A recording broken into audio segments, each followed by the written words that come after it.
Hi, I'm Joseph Hoffman, and in this video, we're going to be looking at how to play the left-hand part for Part of Your World from the Little Mermaid. Let's come to the piano to get started. So let's work on the left-hand part today. Here's my middle C.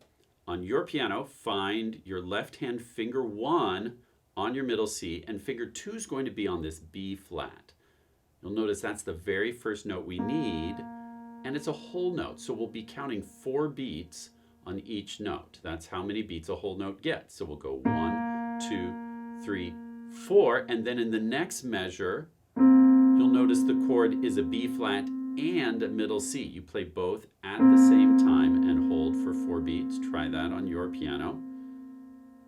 Then let's keep going. 1, 2, 3, 4. Then once again, the B flat and the C. And then when you put that with the right hand, you get 1, 2, 3, 4, 1, 2, 3, 4, 1, 2, 3, 4. If you'd like some time to try that out hands together, you're welcome to pause the video. Otherwise, let's keep going. What do you notice about the left hand in measure 5? 1, 2, 3, 4. This should look really familiar. In measure 6, 1, 2, 3. Play along with me. Measure 7, it's the same thing again. B flat. Then this chord, 2, 3, 4. Measure 9, we finally get something new. Now what 2 notes do you see? We've got an A and a middle C. We call in music, sometimes that's, we say that's the interval of a third, the distance of 3 notes, 1, 2, 3. So we call that a third. Then in measure 10, we have just the A by itself. Then in measure 11, what interval would we call this? If you said a fourth, you're correct. 1, 2, 3, 4. That's the interval of a fourth. And then what happens in measure 12? You'll notice this symbol. That's called a natural sign. The natural sign means don't play the flat. In music, we wouldn't technically need a natural sign there because we shouldn't play a flat unless we see one. But because we've had so many B flats, I put one in the music to just remind you, hey, look out. This is a B that's not flat. 2, 3, 4. 1, 2, 3. Now, if you'd like, you can pause and try putting some of that hands together. If you've already learned the right hand from my other lesson, you can now put this part hands together. I'll start in measure 5.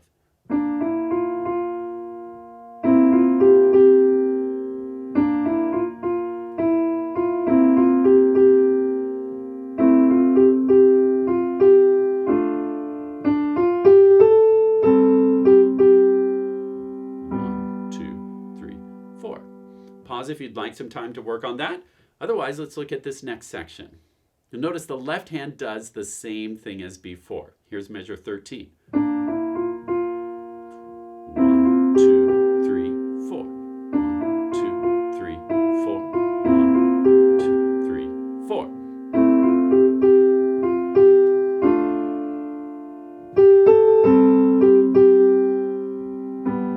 Had the exact same chord, so no problem, right? Now, what's next? We've got another B flat. The left hand's helping out a little bit with the melody here on Plenty.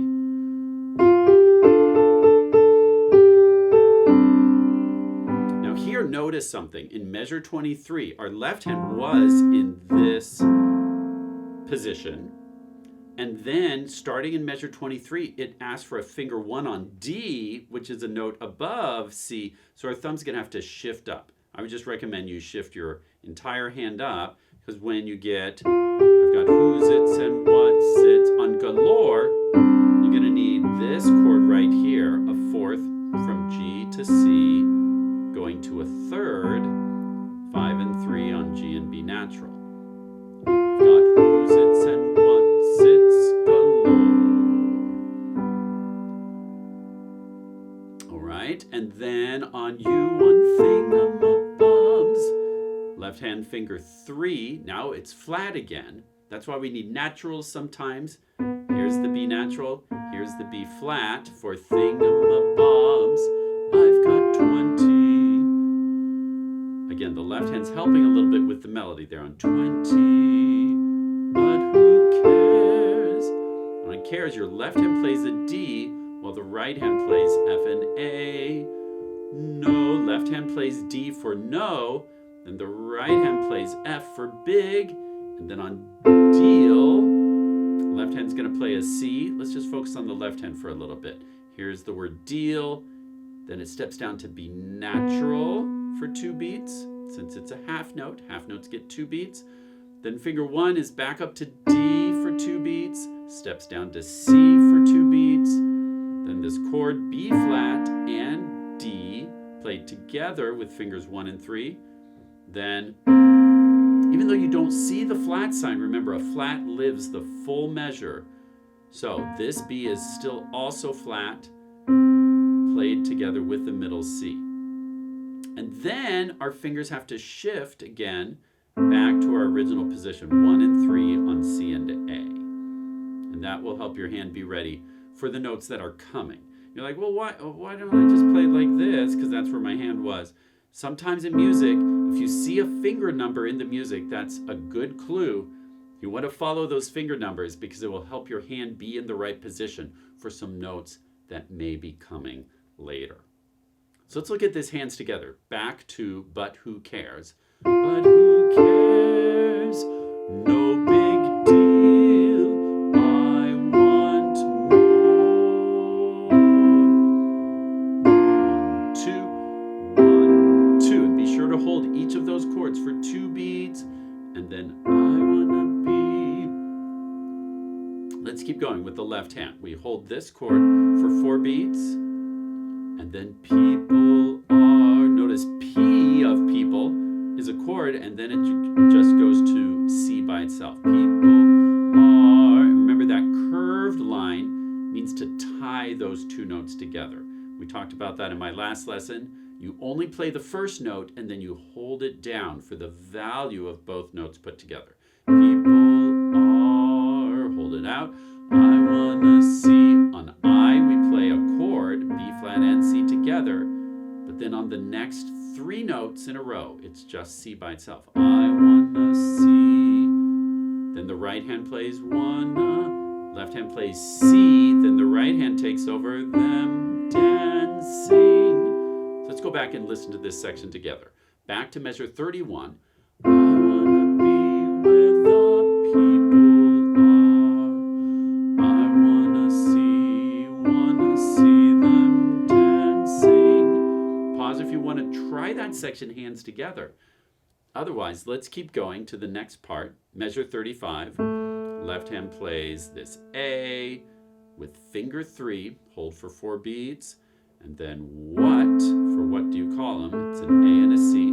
What do you call? Then right hand is going to take over. And then on the word feet, play B flat. This next note looks like a B, but remember, it's also a B flat because that flat lasts the full measure. Then we step up to C, 2, 3, 4, and then what interval do we have here in measure 39? If you said a fifth, you're correct. It's the distance of 5 notes, making it a fifth. We play another fifth, 2, 3, 4. Then in measure 41, if we were on a fifth, we go up 1 more note. What interval does that make this? If you said a sixth, you're correct. That's a sixth.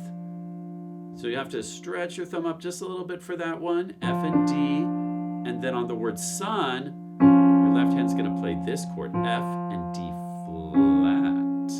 Fancy. That makes a really cool sound. And then your finger 1's gonna come back to C for the word free. Now pause if you'd like some time to work on that left hand part. Otherwise, let's listen to what this sounds like hands together. For up where they walk, up where they run. Right hand has to shift here, up where they stay. And on stay, you've shifted up to that 6th. Stay all day in the sun. Left hand finger 1 comes to that D flat, wandering free. Then left hand finger 1 comes to middle C, wish I could be. Interval of a 4th, part of left hand's gonna come back to this B flat, and it's just like at the start now. World.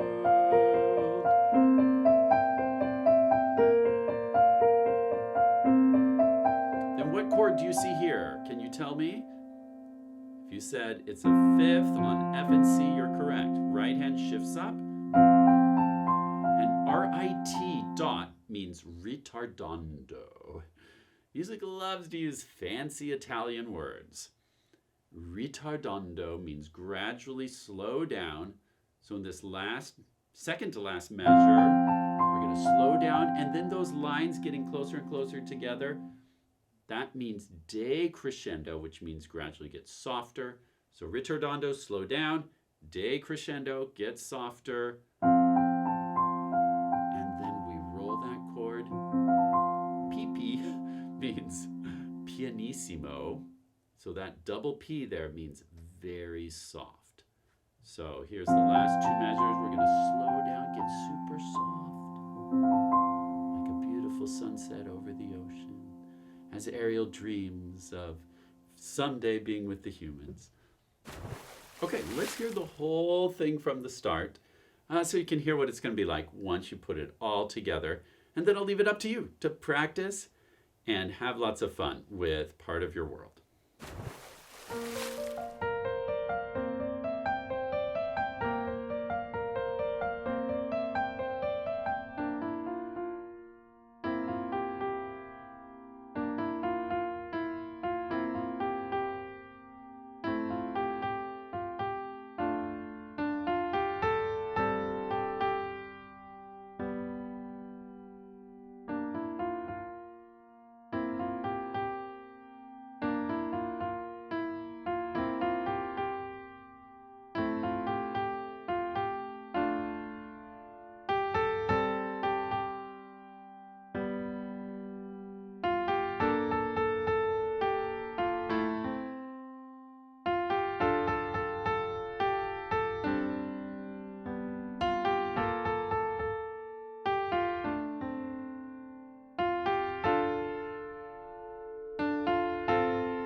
I hope you enjoyed learning how to play Part of Your World from The Little Mermaid with me. Thanks for watching and learning. Don't forget you can get the sheet music by following the link below. Happy practicing, and see you next time. Hey, Scuba, if mermaids had to live on land, what country would they live in? I don't know. They'd live in Finland, of course. Okay, then tell me, how do mermaids text each other? How? With their shell phones.